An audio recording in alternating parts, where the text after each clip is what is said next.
Hola amigos, soy Rick. Hablemos de un mundo sin temor. Existe un mundo sin temor. Debemos descubrir que la tierra, el mundo, son solo una idea, que las personas son lo que verdaderamente importa, porque todo pasará y hará un espacio para algo nuevo, un nuevo reino, un gobierno donde el temor no es bienvenido. Ya está aquí entre nosotros, pero para conocerlo tenemos que primeramente reconocer quiénes en verdad somos. Luego, reconocer que debemos limpiar nuestra mente de toda esa vieja información, reformatearnos nuevamente con toda esa información vieja que tenemos como una verdadera. Estoy hablando de un mundo real que está aquí. Usted lo puede sentir en su espíritu, en su conciencia. No estoy hablando de religión, mucho menos de una nueva filosofía o algo medio raro. Esto es una realidad, una que nos cuesta ver. ¿Por qué? Porque hemos creído otras verdades sin fundamento, otras verdades sin verificar. No nos hemos detenido un momento para verificar si eran reales. O sea, solamente la hemos adoptado como una verdad solo porque alguien que conocemos nos la dice. Como cuando éramos niños, inocentes. El entorno se encargó de llenarnos con todo tipo de creencias heredadas por nuestros padres y por nuestros amigos, dadas a nosotros automáticamente por familiares, amigos, profesores, líderes religiosos, y nosotros solamente las aceptamos sin saber si eran verdad. Esto trajo ignorancia, que a su vez la ignorancia trajo frustración, ansiedad y temor. Cuando empezamos a hacernos preguntas y nos dan respuestas que difieren con lo que nosotros creemos, con lo que nos han enseñado, nuestra mente se bloquea automáticamente y no la aceptamos. Preferimos seguir viviendo en la ignorancia de nuestro entendimiento. Hay un dicho que dice, es mejor un malo conocido que un bueno por conocer. Y en alguna parte puede aplicar ese dicho, pero en este tiempo no. Por esta razón, los cambios nos cuestan, nos han costado tanto. Cuesta tanto para algunos grupos, compañías y sobre todo para personas individualmente. Preferimos seguir explorando en cosas que ya no dan los mismos resultados que daban antes. Antes de entrar en el reposo y reaprender, renovarnos, reformatearnos y ser de más utilidad en nuestro hogar, en nuestro grupo, en nuestra casa y sobre todo para el gobierno de Dios. La historia nos relata que el que no conoce la historia está condenado a repetirla. Mire, hay una historia en la vida de un hombre muy famoso que revolucionó el mundo con una afirmación que no fue aceptada para la gente de su época, que se habían encerrado en creencias y fueron incapaces de aceptar tal información al punto de condenarlo a cadena perpetua domiciliaria en su casa. ¿Cómo la ven de ahí? ¿Cómo la ven? Este se llamaba Galileo Galilei. Nació en Italia en el febrero 15 del año 1564. Bueno, murió como en el año 1642. Este hombre vivió aproximadamente 70 y pico de años. Fue un astrónomo, filósofo, ingeniero, matemático y físico. Era italiano. Y está relacionado estrechamente con la revolución científica de la época. También tenía mucho interés en la ciencia y el arte, música, la literatura y la pintura. Entre sus logros más reconocidos está la mejora del telescopio. Este hombre fue el que revolucionó el telescopio. Y un apoyo a la revolución de un geólogo polaco de nombre Nicolás Copérnico. Probablemente usted haya escuchado de él. Esto es historia. Tuvo unos enfrentamientos serios, Galileo, con la Inquisición romana de la época, con la Iglesia Católica. Un ejemplo de conflictos entre lo que es religión y lo que es ciencia. Él investigó el universo e hizo grandes descubrimientos que para su época y el tipo de gobierno en el que vivía, que era muy cerrado a cosas nuevas, como ahora, exactamente como hoy, Galileo tuvo una muy buena relación con la iglesia primero, con la iglesia católica. Estoy hablando de la iglesia católica. El inicio de sus investigaciones, pero a medida que él avanzaba y hacía grandes descubrimientos, él se daba cuenta que algo no estaba muy bien.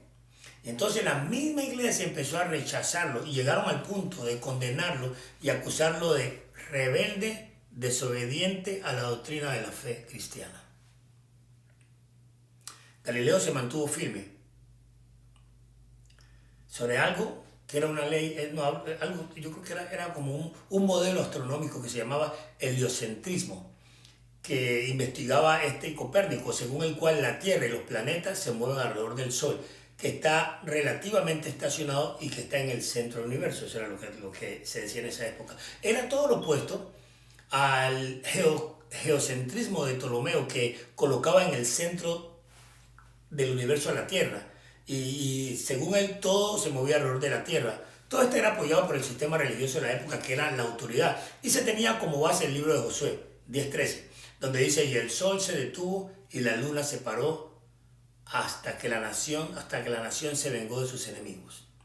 Y estas creencias se mantuvo por más de 1000 años. Muchos murieron, muchas personas murieron quemadas, decapitadas, por tratar de contradecir algunas creencias. Y no estoy hablando de la creencia de la Biblia, no me malinterprete, pero sí de la interpretación. Fue hasta el siglo XVIII que el Papa Benedicto XIV autorizara las obras sobre el movimiento de la Tierra alrededor del Sol. Al punto que en este tiempo tienen en el Vaticano, usted da cuenta, uno de los telescopios más grandes del mundo, aceptando así la revolución de Copérnica y confirmada por Galileo.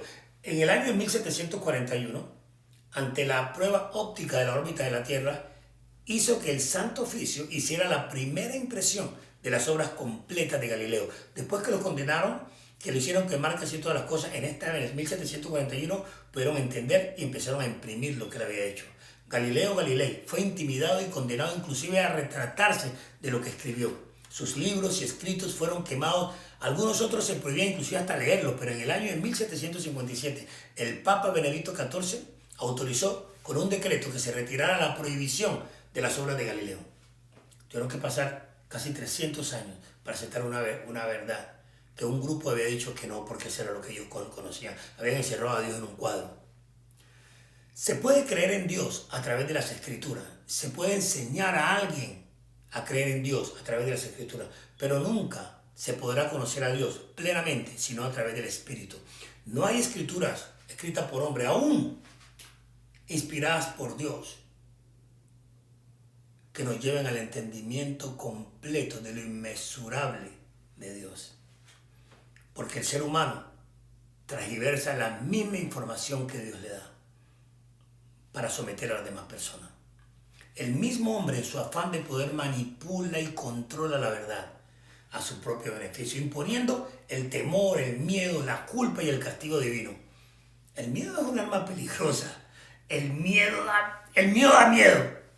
Pero las personas más vulnerables son las que desconocen al Creador en su forma original, a Dios en todo, el Todopoderoso, en las plantas, en otro ser humano, en su creación, en el universo, en todo. Tenemos en nuestras creencias heredadas el temor de una forma equivocada con respecto a Él.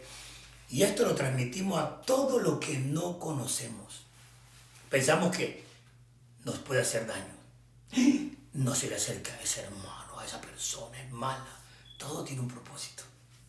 Las viejas creencias, no comprobadas sino creídas y aceptadas sin verificar, crean un muro en la mente del ser humano que no le permite a la sabiduría entrar en él. El temor equivocado que tenemos de nuestro Dios demuestra que verdaderamente no lo conocemos. Sí, usted puede estar pensando, yo sí lo conozco, no lo conozco. Esto no lo digo yo, está en la Biblia. Lo escribió el discípulo más cercano a Jesús, Juan, el discípulo amado. En 1 Juan 4:8, el discípulo escribió: en el amor, oiga muy bien esto, en el amor no hay temor. Ay, Dios mío, no hay temor, sino que el perfecto amor echa fuera el temor, porque el temor involucra castigo y el que teme no es hecho perfecto en amor. Hay otra versión que es más actual y esa me gusta más. Esa le da más duro a uno, mire, dice así: el amor no sufre miedo. Por el contrario, el amor que es maduro echa fuera el miedo, pues el miedo tiene que ver con el castigo. Así que el que sufre de miedo todavía tiene que madurarse en el tema del amor. No sé si me estoy explicando. La creencia del Dios con el garrotote y la antorcha de fuego en la mano para destruir a todo el que desobedece lo que Él dice no es compatible con aquel Dios soberano, creador de la tierra y los cielos y todo lo que hay arriba y abajo, y lo terminó en 7 días, que después hizo al ser humano. Y dijo en Génesis 1:31, y vio Dios que todo lo que había hecho vio todo lo que había hecho y aquí que era bueno, en gran manera. Usted es hecho bueno, en gran manera. Tiene que creerlo. A ver si las creencias que tiene lo deja creer si usted es una basura. Pero ahora creemos que no somos buenos, que somos lo peor que hay, lo más malo, y lo creemos en gran manera. Porque tenemos creencias que bloquean esta verdad tan hermosa escrita en la Biblia para usted y para mí. Muchas cosas yo quisiera decirles ahora, mucho más que esto. El tiempo apremia. Dios pone en mi corazón. Pero si nos cuesta tanto poder entender esto tan claro, nos va a reventar la cabeza el solo pensar que Dios está viviendo dentro de nosotros porque Él mismo preparó este cuerpo para Él con un propósito.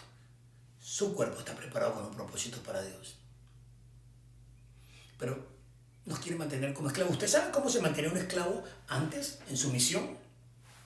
Con amenazas de cortarle las manos, cortarle los pies, quemarlo, dándole el látigo, quitarle a la familia. Y así ellos permanecían en obediencia al gran amo blanco. El amo blanco era como Dios para ellos. Nadie se atrevía a desafiar el poder del hombre blanco sin exponerse a ser golpeado, azotado, mutilado. Y si le iba bien, lo mataban. Creo que era preferible en ese caso. Pero hubieron varias personas, como ahora, que se rebelaron contra toda esa esclavitud. Aunque la esclavitud de ahora es más espiritual y mental. Y decían, yo sé quién soy. No soy esclavo. Soy un ser humano y merezco la libertad. Usted merece la libertad aquí, ahora y acá. Ese ADN de libertad siguió avanzando y un día llegó la ansiada libertad a través de muchos hombres, blancos y negros. Pero hay algunos que aunque libres, viven ahora con mente de esclavos y están presos en su propio cuerpo. Solo que ahora no son solo negros, son también blancos, indios, chinos. El mismo ser humano es esclavo de sus propias creencias e ignorancia. Usted y yo somos seres espirituales, viviendo en un mundo físico, pero creemos más a lo físico que va a aparecer, se va a desaparecer. Usted va a morir, las cosas van a desaparecer. Por eso estamos llenos de temor. No queremos perder nada, ni siquiera este cuerpo que no nos pertenece, porque creemos que todo acaba aquí.